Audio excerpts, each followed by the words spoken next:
প্রিয় স্নেহের সিক্স সেমিস্টারের ছাত্রছাত্রীরা, আজকে আমি যে বিষয় নিয়ে আলোচনা করব সেটি হচ্ছে তোমাদের যে ডিএসসি বি2 পেপারটি রয়েছে, লোক সংস্কৃতি ও লোকসাহিত্য। এই পেপার থেকে আমি তোমাদের আজকে তিনটি গুরুত্বপূর্ণ প্রশ্নের সম্পূর্ণ উত্তর নিয়ে আলোচনা করব। তো ভিডিওটি প্রথম থেকে শেষ পর্যন্ত একটু মনোযোগ সহকারে শুনো, আশা করি তোমাদেরই কাজে লাগবে। তো দেখো, প্রথম প্রশ্ন হচ্ছে বাঙালি সমাজ জীবনে মাখ মণ্ডল ব্রত সম্পর্কে আলোচনা করো। এই প্রশ্নটি আলোচনা করব। এরপর আরও দুটি গুরুত্বপূর্ণ প্রশ্নের আলোচনা করব, তার আগে এই প্রশ্নের উত্তরটি একটু ভালো করে শুনে নাও। মাঘমণ্ডল ব্রত বাঙালি হিন্দু সমাজের একটি প্রাচীন ও গুরুত্বপূর্ণ ধর্মীয় আচারের অংশ। এটি মূলত মাঘ মাসে পালন করা হয় এবং নারীদের জন্য বিশেষ তাৎপর্যপূর্ণ। ব্রতটি ধর্মীয়, সামাজিক এবং সাংস্কৃতিক দিক থেকে বাঙালি সমাজ জীবনে বিশেষ স্থান অধিকার করে আছে। ব্রতের সময়কাল ও পালন পদ্ধতি: মাঘ মাসের কৃষ্ণপক্ষের প্রতিপদ তিথি থেকে পূর্ণিমা পর্যন্ত 15 দিন ধরে এই ব্রত পালিত হয়। ব্রতের সূচনা হয় শুদ্ধতা ও নিষ্ঠার সঙ্গে। ব্রতিনীরা নির্দিষ্ট নিয়মে উপবাস, পুণ্য স্নান, পূজা অর্চনা ও দান ধ্যান করে থাকেন। শীতের মধ্যেও সূর্যোদয়ের আগে গঙ্গা বা পবিত্র জলাশয়ে স্নান করা এই ব্রতের গুরুত্বপূর্ণ অঙ্গ। ধর্মীয় তাৎপর্য: এই ব্রতের পেছনে মূল উদ্দেশ্য হল পারিবারিক সুখ, মঙ্গল ও স্বামীর দীর্ঘায়ু কামনা। ব্রতকথা অনুযায়ী এই ব্রত পালনের ফলে সমস্ত পাপ দূর হয় এবং ব্রতিনীর সংসার জীবনে শান্তি ও সমৃদ্ধি আসে। হিন্দু পুরাণ ও উপাখ্যান অনুযায়ী এই ব্রত পালন করলে দেবতাদের আশীর্বাদ লাভ হয়। নারীর ভূমিকায় মাঘমণ্ডল ব্রত: বাঙালি নারীরা এই ব্রতের মাধ্যমে তাদের সংসারের প্রতি কর্তব্য, দায়িত্ব এবং একান্ত ভক্তির প্রকাশ ঘটান। এই ব্রত একদিকে যেমন ধর্মীয় আচার, তেমনি নারী সমাজের মধ্যে পারস্পরিক সম্পর্ক দৃঢ় করার একটি সামাজিক মাধ্যম। সামাজিক ও সাংস্কৃতিক গুরুত্ব: মাঘমণ্ডল ব্রতের মাধ্যমে গ্রামীণ সমাজে নারীদের মধ্যে মিলন ঘটে।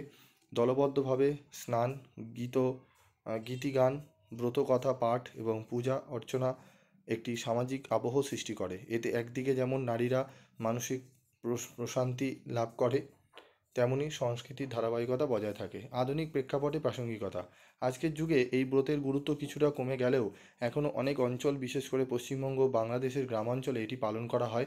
এটি বাংলার ঐতিহ্য, নারীর ধর্মীয় জীবনচর্চা এবং সাংস্কৃতিক পরিচয় বহন করে চলেছে। মূল্যায়ন: মাঘমণ্ডল ব্রত কেবলমাত্র একটি ধর্মীয় আচার নয়, এটি বাঙালি সমাজে নারী জীবনের ধারক ও বাহক। এই ব্রতের মধ্য দিয়ে নারীর ধর্ম, সংস্কার ও সামাজিক ভূমিকার এক অনন্য পরিচয় পাওয়া যায়।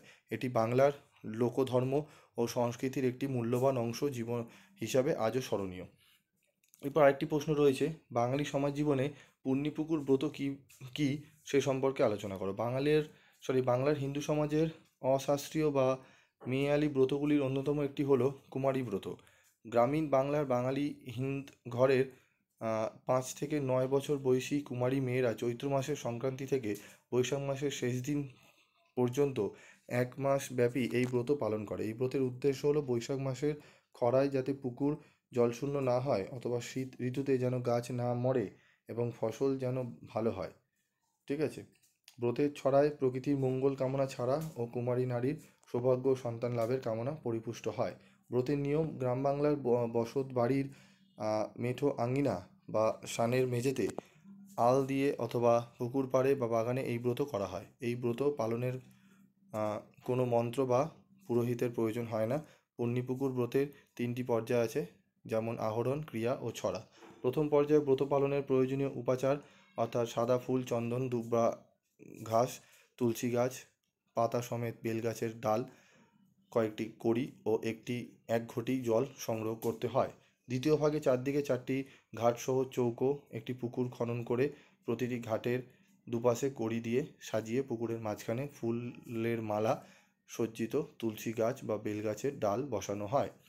তৃতীয় পর্যায়ে 4-6 পংক্তির ছড়া আবৃত্তি করে ঘটি দিয়ে গাছে জল ঢালা হয়। তারপর ব্রতী মন্ত্রস্বরূপ এই কামনার ছড়াটি বলে: পুণ্যিপুকুর পুষ্পমালা, কে পূজে রে দুপুরবেলা, আমি সতী লীলাবতী, 7 ভাইয়ের বোন ভাগ্যবতী, হয়ে পুত্র মরবে না, পৃথিবীতে ধরবে না, ঢালি জল তুলসী বিল্বদলে, স্বামী সোহাগিনী হব ফলে ফুলে, পুণ্যিপুকুরে ঢালি জল, শ্বশুরকুলের হোক মঙ্গল। এই ব্রতের ফলাফলও ব্রতী ছড়ার উল্লেখ করে। এই ব্রতের ফল কি হয়?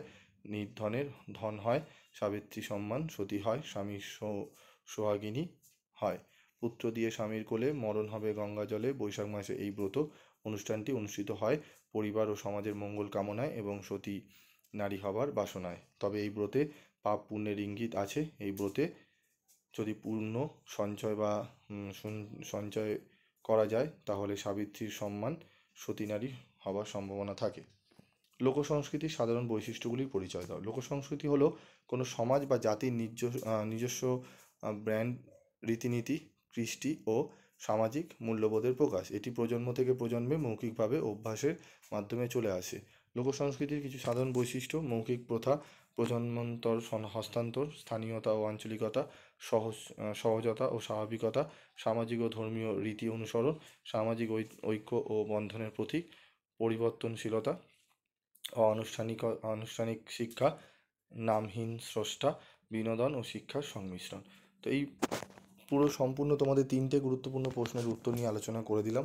আশা করি এই 3টে প্রশ্ন আসার সম্ভাবনা যেহেতু বেশি, তোমরা এই 3টে প্রশ্ন ভালো করে নিও। আশা করি তোমাদের পরীক্ষা খুব ভালো যাবে এবং তোমাদের আর কোন কোন প্রশ্নের উত্তর অসুবিধা হচ্ছে করতে, সোজা সরল ভাষায় করতে চাইছো, অবশ্যই তোমরা কমেন্ট করে জানিও। আজকের মতো ভিডিওটি শেষ করছি।